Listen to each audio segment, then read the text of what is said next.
Muito bom dia, boa tarde ou boa noite, você que acompanha o nosso podcast de Conexão. Hoje o nosso podcast vai bater um papo com Luiz Henrique Arcanjo. Muito obrigado por você ter aceitado o nosso convite, Luiz. Seja bem-vindo ao nosso podcast de Conexão. Obrigado, Ed. Bom dia, boa tarde, boa noite a todos. É um prazer, eu que agradeço realmente pela oportunidade de participar. Já acompanhava alguns podcasts que você já gravou e agora vou estar aqui, é uma honra para mim. Para todos nós. Pessoal, de antemão eu peço a vocês que dê essa força para o nosso canal, se inscreva, acione o sininho, compartilhe com seus amigos. Ok? Vamos embora fazer essa conexão com Luiz Henrique Arcanjo. Eu tenho certeza que você vai se surpreender com a história de empreendedorismo do Luiz. Luiz, mais uma vez muito agradecido e vamos ao que interessa. Luiz, hoje nós sabemos que você tem alguns projetos aqui na nossa cidade, Sim. né, de empreendedorismo. Praticamente você está tocando três aí, não é? Sim, exatamente. A Vox 21 é um, que é a Isso. escola de oratória. Isso, sim. E tem mais o Marro, né? Marro, isso, que é um restaurante japonês que nós inauguramos agora na semana passada. Empreendimento Recente. novo, sim. Oh, bacana. E também tem o Cronos. Isso, exatamente. A Cronos que já tem 5 anos no mercado. Bacana. Especificamente a Cronos faz o quê? Sobre o quê? A Cronos é uma empresa de tecnologia, de Bank as a Service, que é um conceito de criação de bancos digitais, plataformas de fintechs para as empresas, para as marcas. Então nós temos hoje 64 white labels, que nós chamamos, 64 bancos digitais criados pela própria Cronos, que são estruturas de empresas que querem se tornar fintech, no mesmo modelo que várias outras empresas do comércio geral aderiram. Por exemplo, o Magazine Luiza terminou criando o seu próprio banco digital, as Casas Bahia terminou criando o seu próprio banco digital. Legal. Então, as empresas que querem criar essa estrutura de fintech, a Cronos é especialista nesse desenvolvimento. Muito bacana. Vamos falar um pouco mais então sobre a Cronos aí, sobre o Marro e sobre a Vox 2U também. Sim. Mas antes, o Luiz, você sempre foi de Presidente Prudente? Sim, sou natural de Presidente Prudente. Morei alguns meses fora daqui a trabalho. Na época eu era supervisor comercial do Instituto Embeleze, isso logo 2007 aproximadamente. Eu morei quase um ano em Londrina para inaugurar, para dar início na unidade de lá. Trabalhei de Presidente Prudente, mas fiquei só esse tempinho fora de Presidente Prudente. No geral, eu sou nascido e criado aqui em Presidente Prudente mesmo. Bacana. Quem teve aqui foi o Jadir, contando a história do Instituto Embeleze. Hoje ele adquiriu o direito da marca e está ali perto da matriz. Agora. Sim. Uma história muito bacana dele também, de empreendedorismo. Poxa, que legal. Essa foi suas primeiras experiências profissionais? Não, Ed. É claro que é até muito comum as pessoas falarem, eu comecei a trabalhar muito cedo, mas eu de fato comecei a trabalhar com 11 anos de idade. Minha mãe fazia chocolates para vender. E eu vendia os bombons dela na rua. Eu lembro até hoje que a campanha era 7 bombons por R$1. Aquele bombonzinho pequenininho, R$1 naquela época era muito dinheiro, né? Então eu comecei a trabalhar a primeiro momento com ela, vendendo bombom. Depois eu consegui meio período entregar cartãozinho de um mototáxi, era o boom dos mototáxis na cidade. Sim. Então eu trabalhava meio período para fazer entrega desses cartõezinhos, isso com quase 12 para 13 anos. Na época, a Fundação Mirim admitia jovens a partir de 14 anos. Entendi. Eu estava desesperado para entrar na Fundação Mirim. Com 13 eu fui falar com o Laércio lá, na época, para ver se ele podia, se ele permitia que eu entrasse com 13. Não tinha jeito, era com 14 só. E aí, quando eu completei 14 anos completo, por intermédio da minha tia, ela me arrumou um trabalho na Casa do Pequeno Trabalhador, que fazia um trabalho muito parecido com a Fundação Mirim. E eu comecei com o primeiro trabalho registrado mesmo, de auxiliar de catador de bolinha de tênis lá na Ápia. Trabalhei lá dos 14 aos 16, quase 17. Foi esse período que eu tive meu primeiro emprego registrado mesmo. Bacana.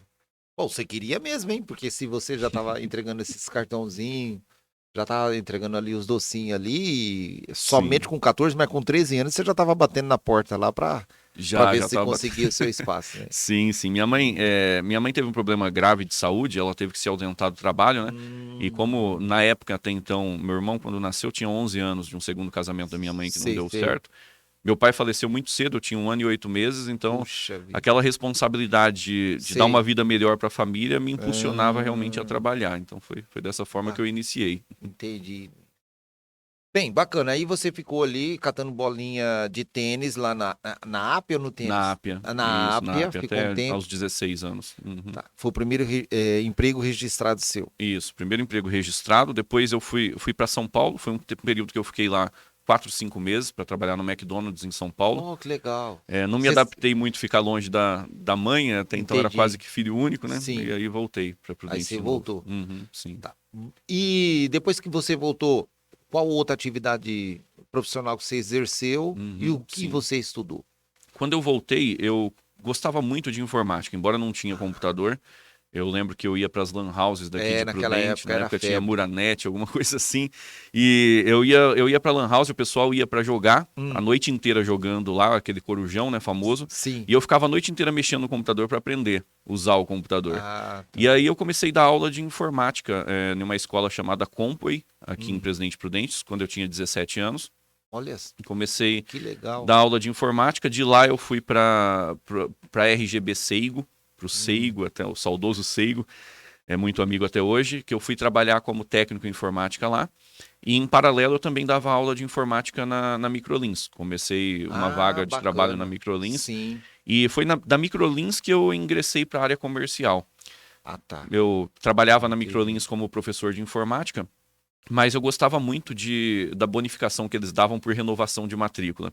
Entendi. Então tinha um plano lá na época que cada matrícula que cada novo aluno que você indicasse para ele renovar para um outro curso, você ganhava uma bonificação sendo professor. Entendi. E aí quando eu ia explicar, por exemplo, o Paint ali do Windows, quando eu ia explicar o Windows, eu já mostrava, abria o Photoshop para deixar os alunos com vontade de fazer o web design, que é a renovação, né? Até que eu comecei mais vender do que dar aula. Então eu comecei a ter muitas turmas que renovavam a matrícula, a bonificação estava melhor. E aí eu fui convidado para ir para essa área de vendas, para a área comercial.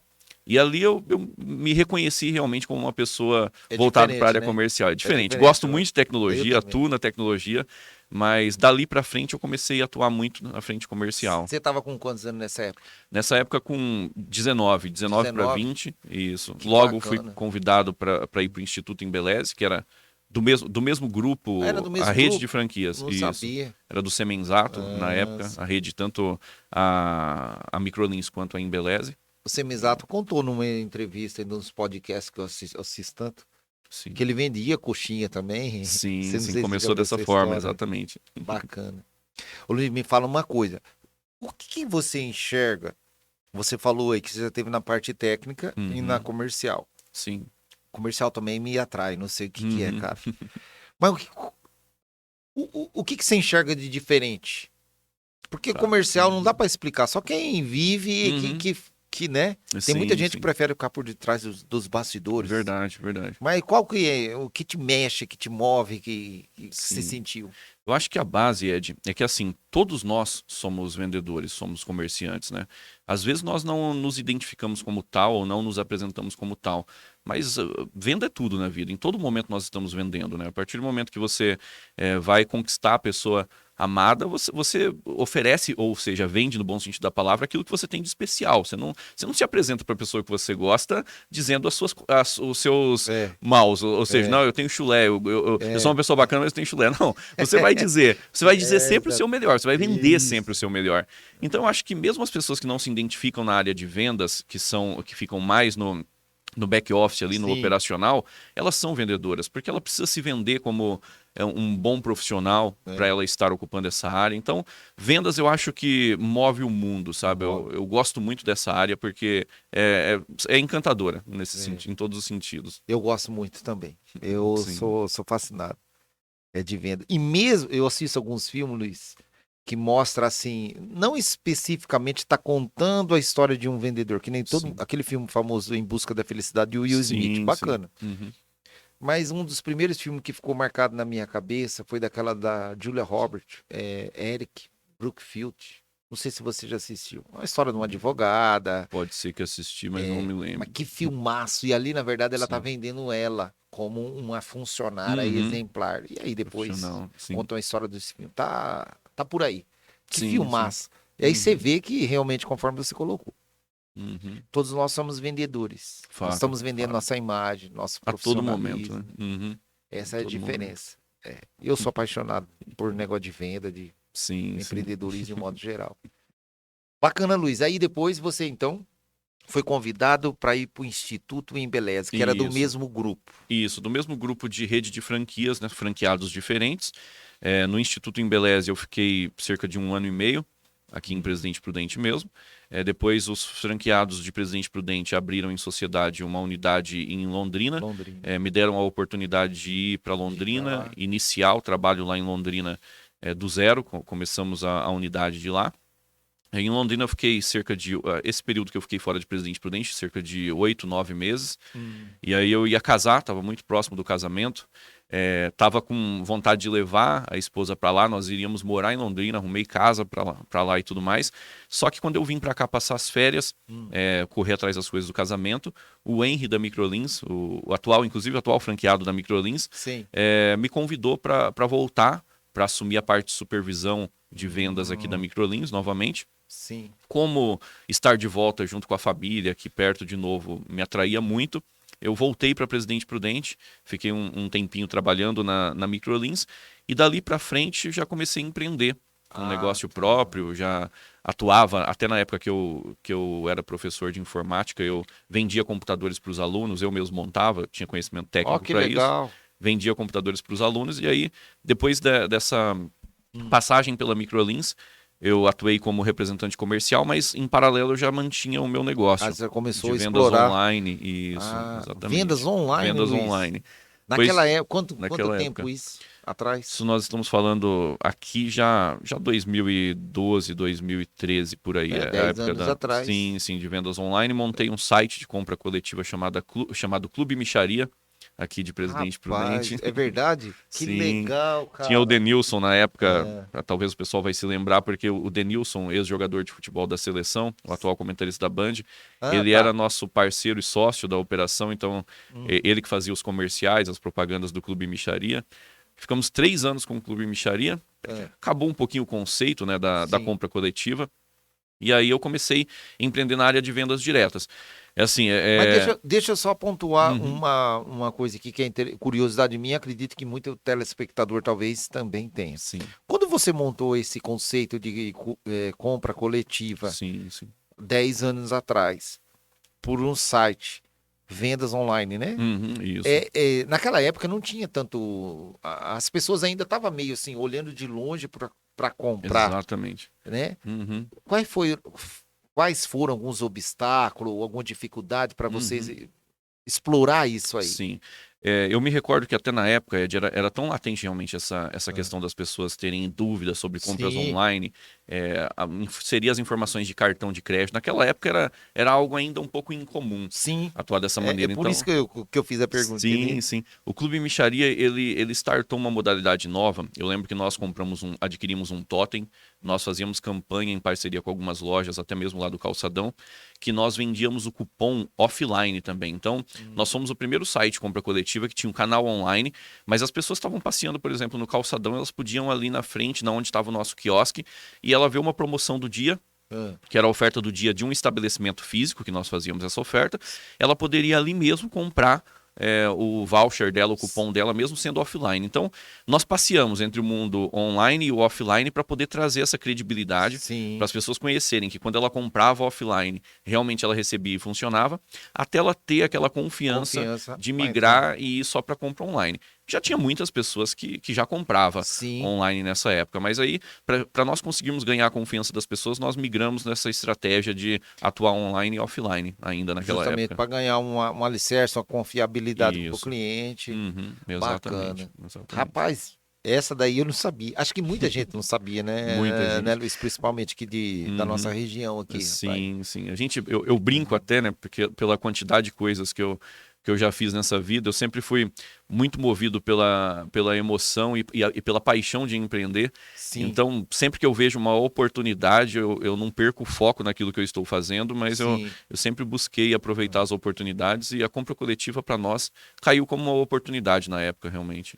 Ficou muito tempo com 3 anos e meio. É. Foi praticamente o período que teve aquele boom da compra coletiva, né? De outros sites grandes, Groupon, Peixe Urbano na época. Então, foi esse período que nós nos mantivemos dentro do mercado. Eu costumava até brincar que o Clube Mixaria, ele não era o mais conhecido de Presidente Prudente, mas era o que mais vendia em quantidade de vouchers. Entendi. Então, nós conseguimos realmente nos estruturar bem na cidade. A cidade aceitou bem o projeto. Isso foi muito bacana. Bacana. Luiz, e depois desse projeto seu que vocês lançaram aí, dessa compra coletiva aí, né? Uhum, sim. O que mais você startou na época de projetos? Eu fiquei atuando durante alguns anos na frente da venda direta. Pegava produtos de linha comercial, como perfumes, shampoo, vários outros produtos voltados para a linha de nutracêuticos também. Sim. E eu atuava com uma equipe de venda direta fazendo isso. Acho que essa foi a minha maior faculdade de vendas, porque envolvia venda porta a porta, envolvia realmente viagens para poder dar palestra de treinamentos de venda para as equipes. Foi um período que eu atuei bastante nessa frente, recebi premiações, tive a oportunidade de estar em Cancún com a família por uma premiação da empresa. Puxa, que legal. Viajei para alguns resorts do Brasil por premiação de vendas também. Ali eu acredito que foi a faculdade das vendas mesmo, né? Voltado para vendas diretas. Porque ali você está diretamente falando com... Treinar essa equipe para falar diretamente com a pessoa ali. Exatamente. E treinar pessoas de tudo quanto é tipo de instrução, né? De escolaridade. Então, eu sempre fui muito, muito movido realmente por transformação. A exemplo é a Vox to You, que realmente transforma vidas através da comunicação. Mas essa vontade realmente, esse desejo de auxiliar as pessoas a se desenvolverem é latente. E aí eu comecei a fazer esses treinamentos de vendas, e você via pessoas simples que muitas vezes trabalhavam na área operacional e que nas horas vagas estavam vendendo 2, 3 perfumes por dia e ganhando mais do que o seu emprego tradicional. Então isso me moveu durante muito tempo, muitos anos ali, por esse aspecto de transformação mesmo. Porque às vezes você pega uma pessoa que ganha 2 salários mínimos, 1 salário mínimo e meio, quando ela complementa a renda com 500, com 600, com R$1.000, você transforma a vida da pessoa. Com certeza. Então, isso era o agente motivador realmente para a gente atuar muito forte na área de vendas diretas. Rapaz, em pouco tempo você já, só com essas transações de trabalho, de oportunidade de ir para Londrina. Londrina é um baita de um mercado, você tá maluco. É uma baita de uma cidadona, não tem nem comparação. Concordo. Aqui perto de nós, 200 quilômetros ali, Londrina, Maringá. Isso. Enfim. E aí você volta e explora outro mercado e já entra aí nessa compras online há 10 anos atrás. Coletiva, rapaz, brincadeira. E depois você expande também um pouco produto fisicamente, treinando equipe. Sim, treinando equipe. A partir daí, o que mais você fez antes de chegar na Cronos? Cronos, né? Isso, na Cronos. Sim. Já estamos perto chegando na Cronos aí, né? Isso, dali para cá, nos empreendimentos atuais. Na época que eu estava com a venda direta, houve uma negociação da empresa na qual nós representávamos, a empresa foi vendida para um outro grupo do mercado também, que atuava na frente de cosméticas, e aí a qualidade do produto mudou bastante. Foi o primeiro desafio que nós tivemos, porque muda-se a fábrica, por mais que você carrega a formulação, talvez um item da matéria-prima que você muda, já muda toda a qualidade. E aconteceu isso com a gente. Depois de 3 anos e meio trabalhando, ganho todas essas premiações, aconteceu essa mudança muito rápida. E aí, Ed, eu percebi que eu tava construindo casa no terreno dos outros, sabe? Entendi. Porque eu estava dependendo muito de empresas terceiras.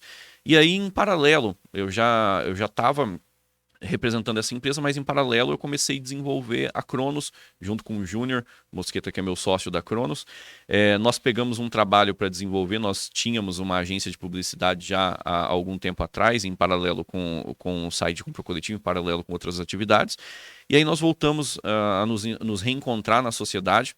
e começamos a desenvolver uma plataforma, na ocasião, para um cliente que ele tinha solicitado. Sim. E aí, na sequência, nós tínhamos muita dificuldade para gateway de pagamento, para esse modelo, para encontrar parceiros que atendesse o mercado de meios de pagamento.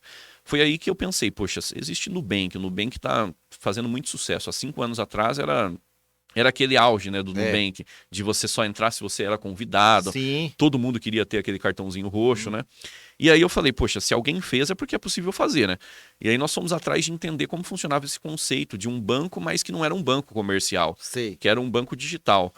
E aí nós começamos a desenvolver a Cronos. Na ocasião, a Cronos era uma empresa que iria prestar serviço para empresas terceiras, com o próprio nome de Cronos, Sim. mas nós nos esbarramos com as primeiras dificuldades porque as pessoas queriam ter a sua plataforma de banking, mas elas não queriam usar o nome Cronos, elas queriam usar a sua própria marca. Entendi. E aí foi quando nós começamos a desenvolver o White Label. Trabalhamos com um desenvolvimento específico para desenvolver plataformas personalizadas para as empresas. Entendi. E aí isso há 4 anos atrás, quase 5, 4 anos e meio, nós começamos a desenvolver as primeiras plataformas de banking para o mercado.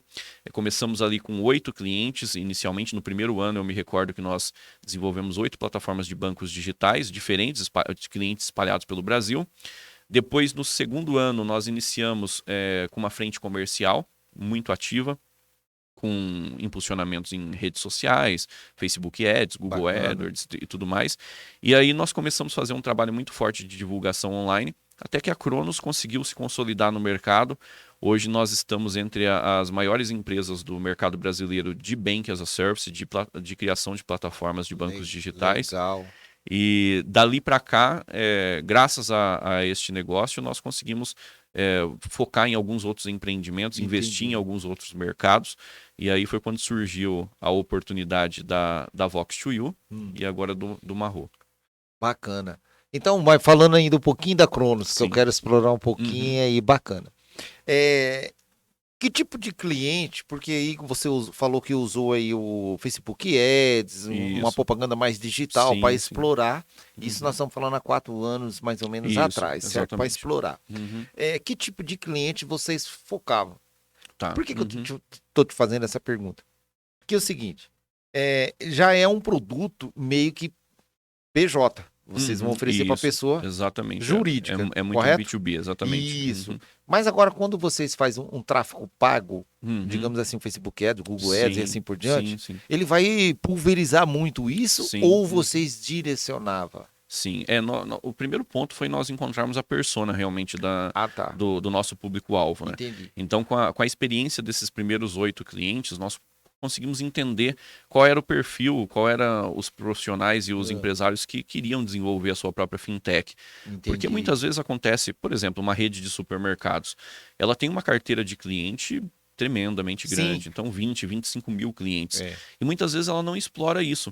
E aí o conceito que nós fazemos, nós criamos a tecnologia para que essa rede de supermercados ela possa ter o seu próprio banking, a sua própria estrutura como fintech, né? Claro que não é um banco de fato, não é um banco digital, é uma fintech, mas imagina que essa marca ela pode começar a explorar o mercado financeiro. Eu me recordo que eu fui uma palestra da Luísa Trajano, do Magazine Luiza, e ela disse nessa palestra, eu estava bem no comecinho da Cronos, e ela falou assim, as pessoas pensam que o Magazine Luiza ganha dinheiro vendendo fogão, geladeira. Isso é algo que nós fazemos muito forte. Mas o arranjo financeiro que nós criamos dentro do varejo se tornou muito maior do que o próprio varejo.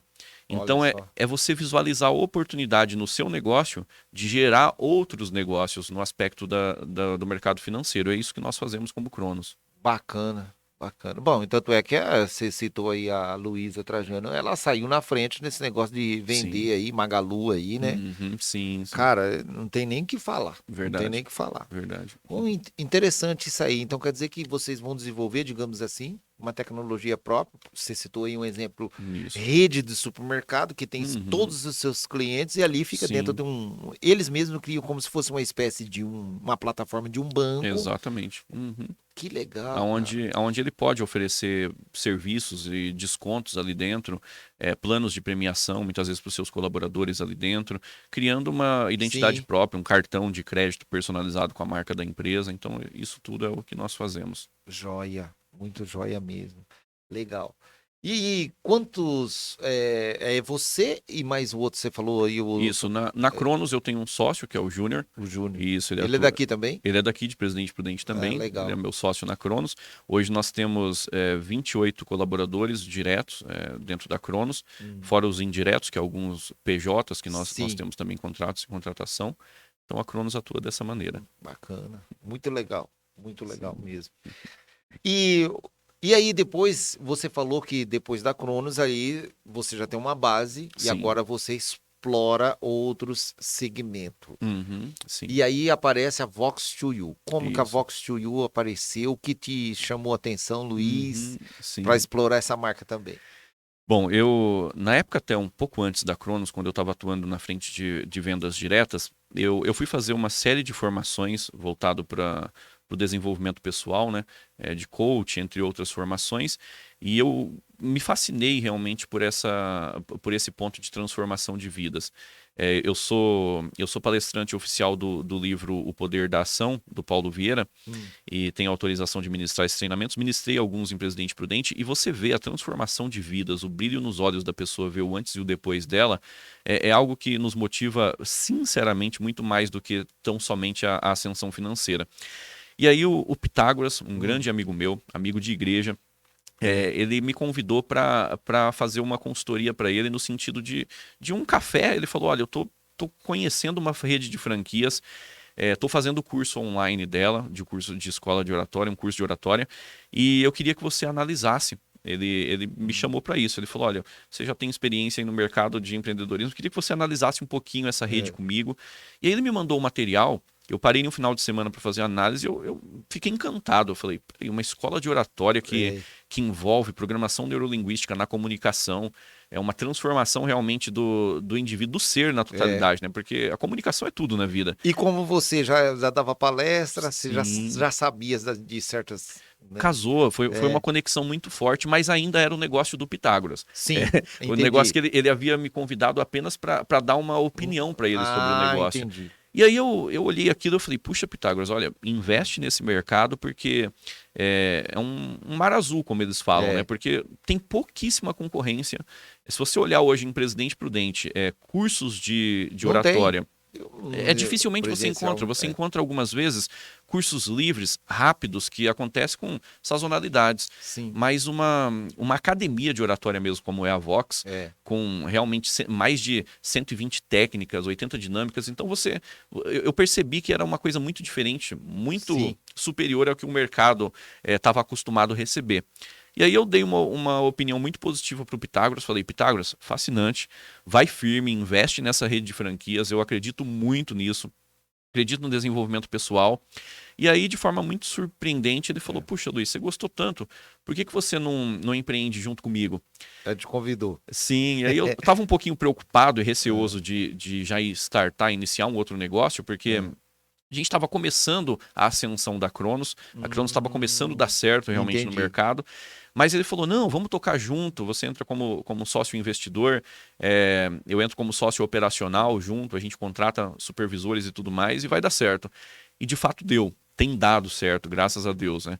A Vox 2U hoje se consolidou no mercado de Presidente Prudente como realmente a maior rede de escolas de oratória da América Latina. Essa é a Sim, Vox, mais de 100 escolas espalhadas pelo Brasil, é.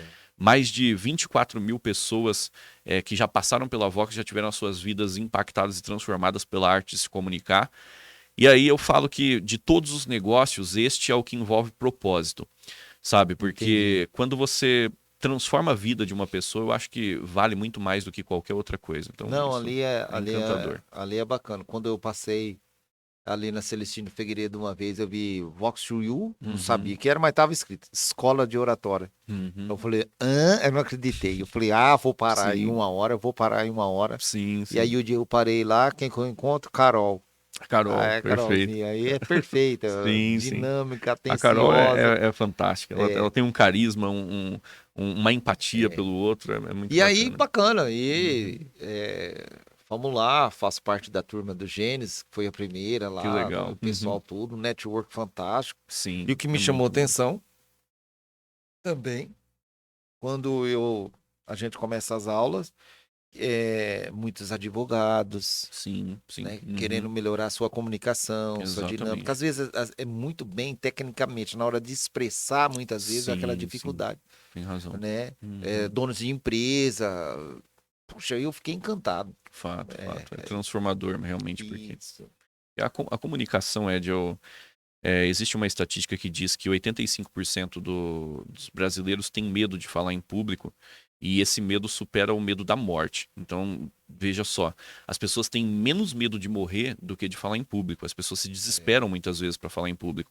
Só que o que a Vox treina não é tão somente a comunicação pública, mas é a comunicação interpessoal, Sim. que envolve relacionamento É. com os filhos, relacionamento dentro de casa. Às vezes, casamento acaba por falta de comunicação, por falta de escuta ativa. Então a Vox ela trabalha de maneira muito clara e objetiva no aspecto geral da comunicação, em todos os pontos, realmente. Não, não é somente uma escola de oratória em si, como se fosse o palestrante. Não, Sim. é realmente. A pessoa melhora a performance ali se for de venda, de comercial, como Uhum. abordar algumas Sim, técnicas. sim, exatamente. Eu sou suspeito de falar. Bacana. Mas aí tá bom, ali você já.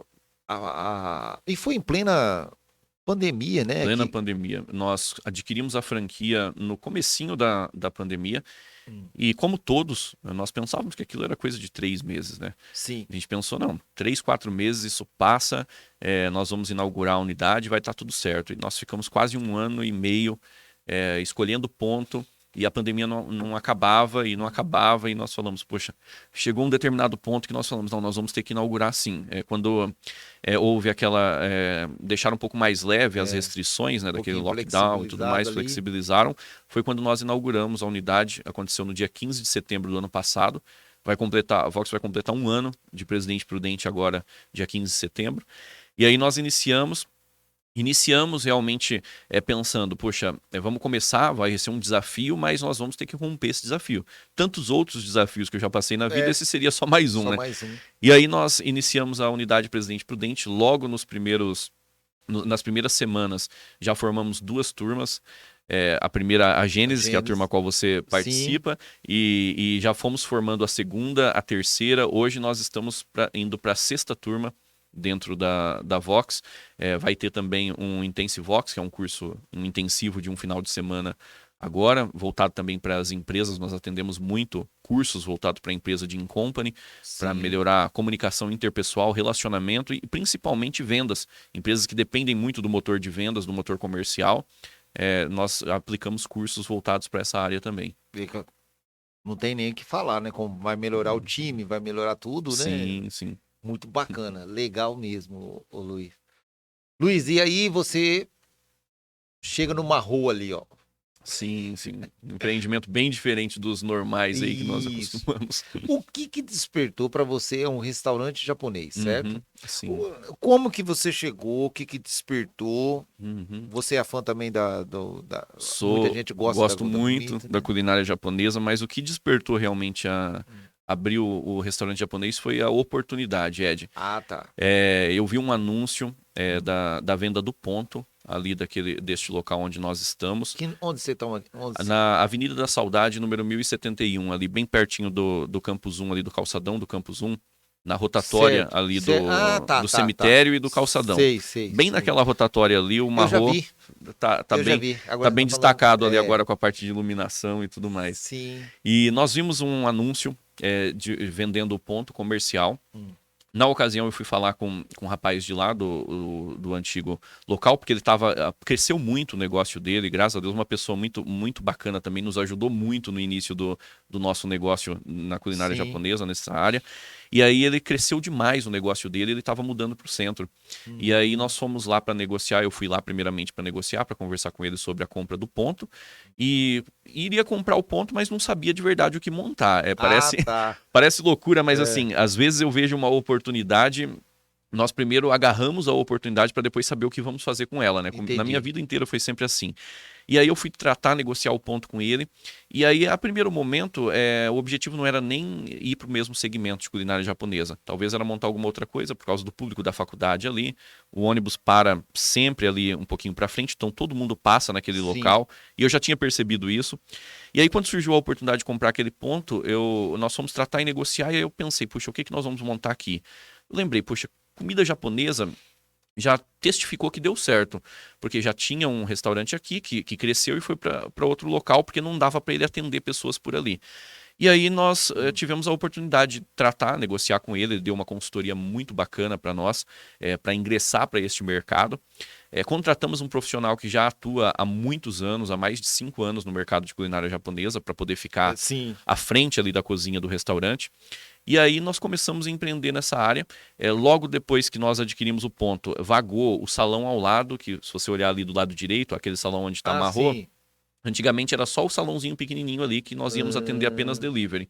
Mas aí ficou vago o salão ao lado, e aí eu falei, puxa, vamos colocar umas mesas para atendimento local aqui. Sim. E aí foi quando nós começamos a pensar, vamos montar um restaurante completo, com atendimento local, atendimento delivery, é um espaço bem aconchegante, haja vista que você pode ver pelas imagens, pelas fotos, né, a forma como nós desenvolvemos. E aí eu pensei, tá, mas restaurante japonês já tem vários em Presidente Prudente. O que a gente pode fazer para agregar e ser diferente? Primeira coisa, nome. Marro significa mágica ou magia em japonês. E aí nós criamos a identidade visual toda nesse conceito de mágico. Então, se você olhar o nosso logo, é uma cartola saindo um nigiri ali. E aí nós falamos, o que a gente pode fazer mais para encantar o povo prudentino e fidelizar essas pessoas? Porque restaurante japonês por restaurante japonês tem vários. E aí nós implantamos uma ideia, está em desenvolvimento ainda, as pessoas estão sendo treinadas ainda, vou contar em primeira mão, acho que ninguém sabe disso Olha ainda. Olha o furo aí. Do Marrô, do que vai acontecer. Nós tivemos uma ideia de contratar um garçom que vai se vestir de fato de mágico, um mágico de culinária japonesa, para dar uma experiência diferente para as pessoas que forem comer lá no restaurante mesmo. Então, a cada vez que a pessoa chegar, ela vai vivenciar uma brincadeirinha, um truque de mágica. Então, o marido vai levar a esposa, por exemplo, para jantar, de repente, do nada, o mágico tira uma rosa, surge do nada uma rosa, entrega para o marido, ele entrega para a esposa, para registrar aquele momento, ficar gravado. Na entrega da conta, a conta vem e faz assim, estica a conta vem pegando fogo, você entrega a conta pegando fogo numa mágica, um processo mágico ali, encantador. Legal. E aí nós começamos a nos destacar nesse sentido, de fazer diferente.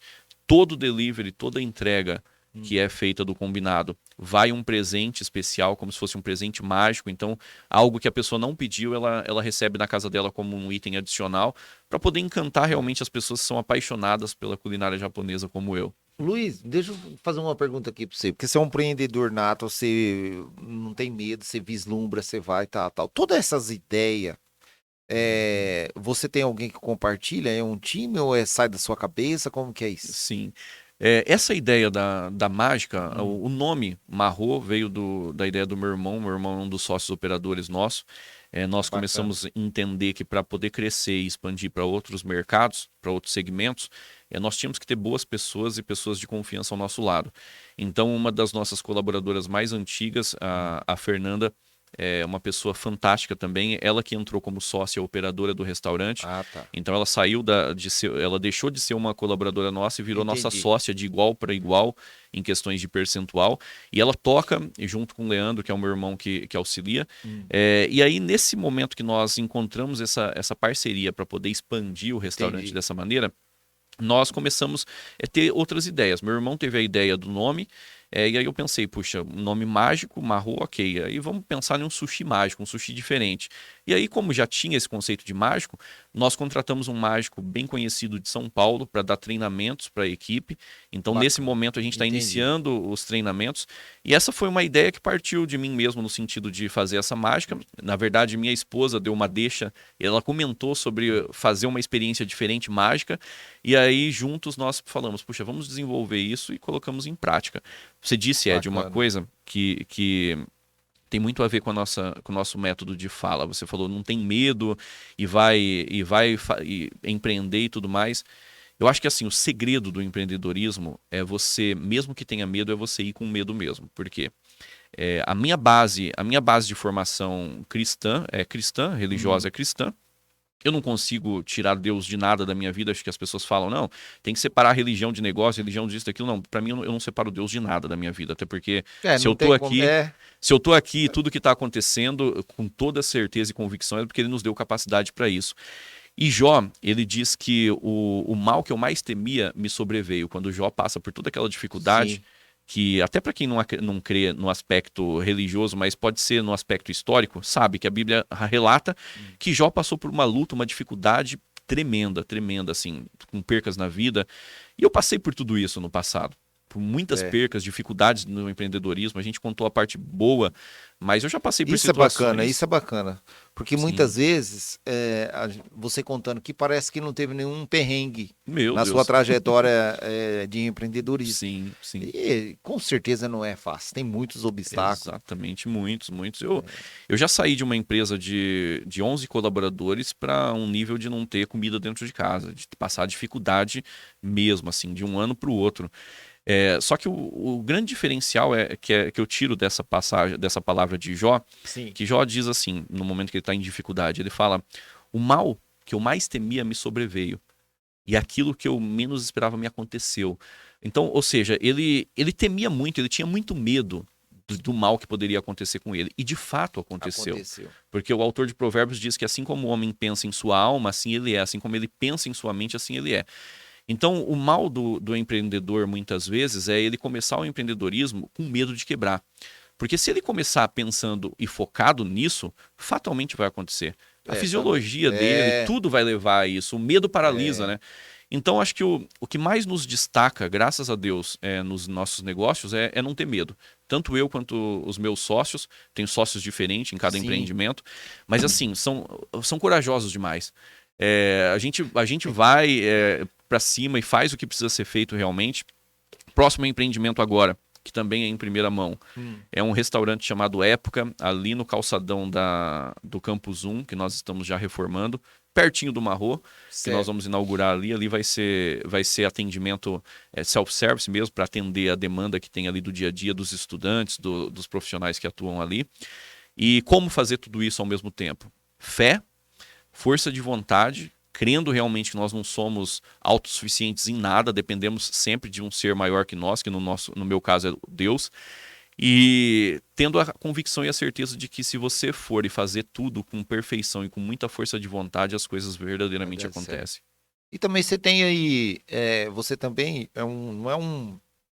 você tem alguns parceiros, sócio ali, que também pensam igual você, mais ou menos, aí dá para explorar certos tipos de negócio. Fato, né? fato, isso.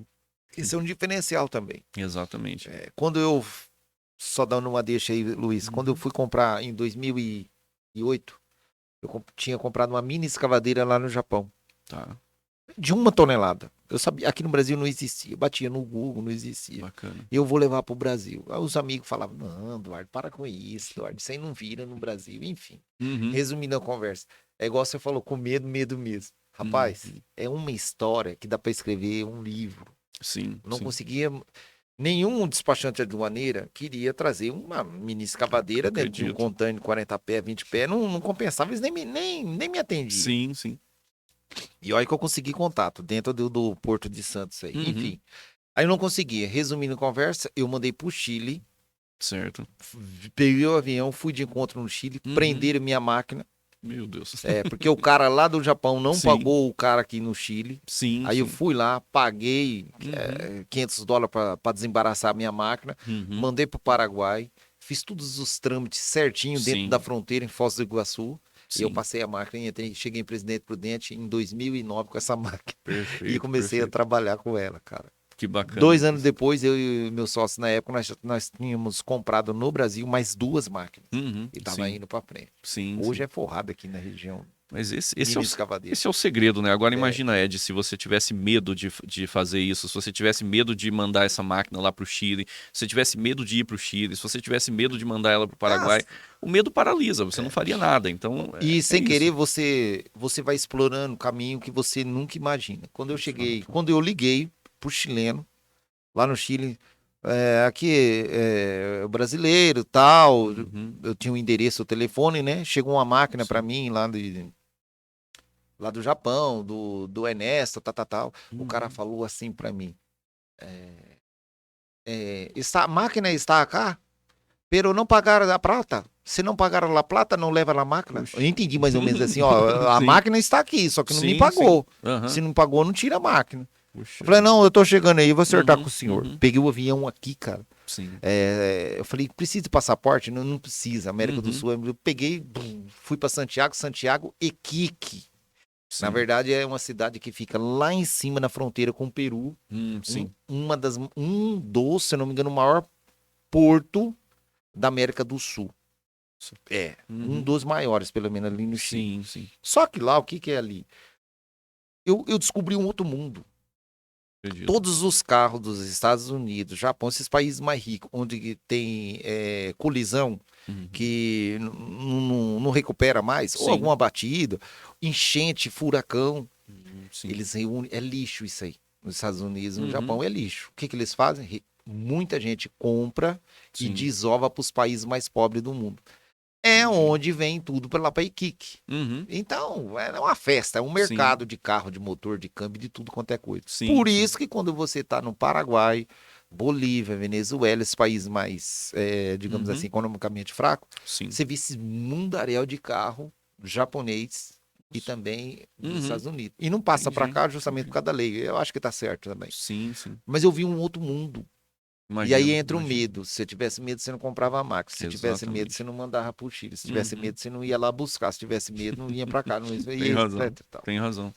E esse é uma coisa também, o Luiz, que assim, não dá para explicar para um empreendedor ou para outras pessoas que não é empreendedor o Uhum. que é isso que move. É. Não dá para você explicar. É bem difícil você realmente embutir na mente de uma pessoa que já está acostumada realmente de forma muito prática a viver uma vida relacionada ao mercado tradicional, ela empreender. Eu acho que tem que ter uma válvula propulsora para isso, sabe? Eu acho que a pessoa tem que buscar sempre o melhor para ela, para a vida dela, para a família dela. Embora algumas pessoas preferem a estabilidade, quem prefere estabilidade eu recomendo que não vá para o empreendedorismo, porque o empreendedorismo é cheio de idas e vindas, de altos e baixos, então é Sim. necessário você ter muita força de vontade e persistência e garra para É. poder avançar, né? Só que as pessoas hoje elas estão mais abertas a isso. Se a gente Eu olhar acredito no que sim. passado, isso hoje tem muito mais informação, a É, informação chega mais rápido para as pessoas, chega. as oportunidades batem às nossas portas a todo momento. Então eu sou uma pessoa suspeita a falar, porque qualquer oportunidade de negócio que eu vejo, às vezes eu vou deitar, vou dormir e vem uma ideia, eu levanto, anoto e vou. Enquanto eu não rascunhar tudo isso, eu não consigo voltar para dormir. A minha esposa brinca e fala: O que você vai montar agora? Quando eu levanto assim do nada à noite. É, Eu e o meu sócio, quando viajamos para São Paulo, Júnior, é, a gente vai na ida, nós montamos duas empresas, na volta nós já fechamos as duas empresas, já temos uma outra eu ideia. sei. A nossa cabeça não para na área de empreendedorismo. Então é assim que a gente Ô, Luiz, vive. tipo assim, você já respondeu, mas vou raciocinar do mesmo jeito que Uhum, você raciocinou de um ângulo diferente. Você tem essa dificuldade de manter o foco? Peraí, agora já tô uhum, foco. Eu já tô com o meu Cronos, aham, já tô com a Vox Chuyu, já tô sim, ali com o restaurante japonês, uhum, Magô, peraí. E uhum, aparecem outros negócios, porque você é um homem sim, de surge, negócio. surge E aí sempre. você tem Uhum, que lapidar isso aí, dosar. uhum, Opa, peraí. Senão, conforme você falou, sim, né? sim. Abre duas empresas para ir para São Paulo, né? E na volta já fecha as duas Oh, meu Deus e do céu. começa um outro negócio. É assim, Ed, eu sempre tive problema com foco. Na minha vida inteira, eu sempre trabalhei em dois empregos, eu nunca trabalhei em um local só. Eu sempre ou trabalhei em um emprego e empreendi em paralelo, haja vista que Sim, eu te é, falei quantas coisas eu já fiz nessa vida, em, sim, em tão pouco tempo de vida nesse sentido. Eu tô colocando menos idade para mim, né, nessa fala. Então, durante todo esse período, eu tive esse problema, sabe? De você começar uma coisa e você parar e focar na outra, focar na outra. Até que teve uma virada de chave em um evento que eu fui, que o Carlos Wizard estava nesse evento, e ele, como um dos palestrantes, ele falou: olha, o segredo do sucesso de qualquer empreendedor é diversificar os seus investimentos em negócios diferentes. Então, ele me disse essa palavra e eu fiquei com isso gravado. E aí eu pensei, tá, diversificar, mas como que a gente diversifica se nós somos uma pessoa só, né? Se Isso. você focar nisso, naquilo outro, você não dá dá. conta. E aí eu comecei a entender o conceito de sócio-operador. Como que hoje a gente diversifica os nossos negócios? Sempre tendo uma pessoa melhor do que nós à frente do novo negócio. Melhor do que nós naquilo que ela pode atuar. Por exemplo, a Fer, que é a nossa sócia agora do restaurante. Do restaurante, A Magô. Fer é infinitamente melhor do que eu e o Júnior no aspecto de organização, Entendi. no aspecto de controle, no aspecto de administração. Então nós somos comerciais, nós vamos para a rua, vendemos, fazemos as coisas acontecer. Só que ela sempre estava no respaldo ali, dando o apoio e suporte. Então quando nós pensamos em montar o restaurante, nós pensamos, precisamos de uma pessoa que toque, que tenha qualidade administrativa para tal. E aí nós chamamos ela para fazer parte dessa legal. sociedade. Entendi. A mesma coisa nos demais negócios. No Por exemplo, segmento que vocês vão explorar. sim, na Vox, o Pitágoras está mais à frente da Vox. O Pitágoras tem uma qualidade administrativa de gestão maravilhosa, fantástica também. Tem a Carol à frente da equipe comercial. Então, quando você encontra pessoas melhores do que você e você se associa a elas de certa forma, seja como no aspecto de colaborador inicialmente ou no aspecto de sociedade, que é o que a gente preza para que no futuro os colaboradores gestores se tornem sócios, automaticamente você consegue estar em múltiplos negócios ao mesmo tempo. E é isso que nós temos feito. Hoje eu estou podendo estar aqui em uma segunda-feira pela manhã, porque graças a Deus nós estruturamos toda uma operação com colaboradores eficientes à frente da Cronos e das outras unidades, que a gente consegue diversificar. Que é um problema de alguns empresários, alguns empreendedores que não expande justamente por causa disso, né? Ele centraliza muita coisa. Às vezes um negócio, talvez não precise, você tem 3 negócios, 4, vai pro quarto, conforme você falou. Sim. Mas às vezes um negócio só ele não consegue expandir mais porque ele centraliza demais, né? Fato, exatamente. Centraliza e ele coloca o foco dele direcional tão somente naquilo que eu não acho errado. No início de negócio, você precisa realmente ter foco total para que ele aconteça naturalmente, mas é nunca fechar os olhos para as oportunidades, tendo consciência que existe o tempo para que você aceite as oportunidades. Porque se você for simplesmente um radar de oportunidades, você vai ficar a todo momento buscando oportunidades, não vai fazer nada acontecer. Não vai fazer nada acontecer também. Mas essa análise criteriosa, tá? Tem uma nova oportunidade de negócio ali, mas eu tenho quem operar, eu tenho quem colocar à frente daquele negócio, eu tenho uma pessoa competente para poder assumir toda a responsabilidade daquele negócio como minha sócia ou meu sócio? Tenho. Então, se tenho capital para investir? Tenho capital para aguentar o período necessário ali de maturação do negócio? Tenho. Então é quando nós agimos e atuamos, quando a gente identifica que conseguimos ter os fatores predominantes para que um negócio realmente dê certo. Bacana. Deixa eu fazer umas perguntas agora. É o seguinte, Luiz, o mercado, ele mudou muito nos últimos 2 anos devido a essa parada global aí. Agora ele está reagindo, digamos assim. Sim. Eu ouvi, isso ficou gravado na minha cabeça esses dias atrás, foi semana passada, retrasada. Tá vendo vocês lá conversando com o empresário e ele falou o seguinte, falou, Eduardo, antes da pandemia, o pessoal ia muito pro comércio ainda em lojas físicas. Eles forçosamente aprenderam a comprar pela internet. Sim. Até pessoas que não, né? Nunca compraram, nunca tiveram muito bem. Então, e tem muito imóvel comercial para alugar, não somente, por exemplo, na região, em vários lugares. Você acha que vai voltar a ser a mesma pegada que era? Porque uma tendência natural já seria mudar. Não tem como. Sim. Essa pandemia acelerou, digamos assim. Exatamente. O que você acha que pode acontecer? Aí eu não vou falar com restaurante, tá? Restaurante eu acho que é uma coisa que não vai mexer muito, não. Sim. As pessoas estão comendo mais em casa, né? Melhorou muito o aspecto de delivery. Cresceu muito o delivery no dia a dia, realmente, porque a pessoa ficou sem ter essa experiência de poder ir até o local. Então, ela queria receber a experiência na casa dela. Então, com isso, expandiu muito o mercado de deliveries. Dentro do grupo da Cronos, nós temos uma plataforma, um software chamado Lê Delivery também, que é um negócio nosso, que atende esse mercado de deliveries com plataformas voltadas para esse mercado. E nós temos percebido demais o aumento, assim, espontâneo das vendas de delivery. Porém, isso que você disse, Ed, no aspecto de que se o mercado vai mudar ou se vai voltar como era antes. Eu não acredito que vai voltar como do mesmo jeito que era antes. Eu acho que assim, nós tivemos uma grande oportunidade, mesmo em meio à perca, à dor, ao Sim. sofrimento, mas nós crescemos muito mais em meio à privação do que em meio à bonança. Isso é fato na vida. Então, com toda essa dificuldade que nós vivemos, nós tivemos uma grande oportunidade de entender que nós conseguimos ter um trabalho remoto muito mais eficaz, às vezes, do que o trabalho presencial. A exemplo, a Cronos. Eu vi. Eu Eu vi sempre uma pensei, reportagem semana passada, sim, retrasada, de escritório, né? São metade do time home exatamente. office. Eles estão intercalando em São Paulo. A gente está uma semana sim, outra não. Nós estamos em São Paulo, temos escritório e operação lá.